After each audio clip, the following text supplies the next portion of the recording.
இன்னைக்கு பிள்ளையார் சதுர்த்தி. ஆவணி மாதம் வளர்பிறையில வர்ற சதுர்த்தி திதியத்தான் பிள்ளையார் பிறந்த தினமா விநாயகர் சதுர்த்தியா கொண்டாடுறோம். விநாயகர் அப்படின்னா அவருக்கு மேல ஒரு தலைவன் இல்லவே இல்லை. அவர்தான் எல்லாருக்குமே தலைவன் அப்படின்னு அர்த்தம்.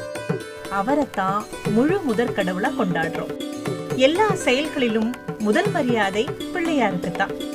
அவருக்கு அப்புறம்தான் மற்றவங்க எல்லாருமே. உங்களுக்கெல்லாம் ஔவையாரை தெரியும். அவங்க சிறந்த விநாயகர் பக்தை. அவங்க குமரியா இருந்த போது கல்யாணம் வேண்டான்னு சொல்லி பிள்ளையார வேண்டித்தான் கிழவியா ஔவையாரா மாறினாங்க. ஔவையார் பிள்ளையாரை பத்தி விநாயகர் அகவல்னு ஒரு அற்புதமான புகழ்பெற்ற பாடலும் எழுதியிருக்காங்க.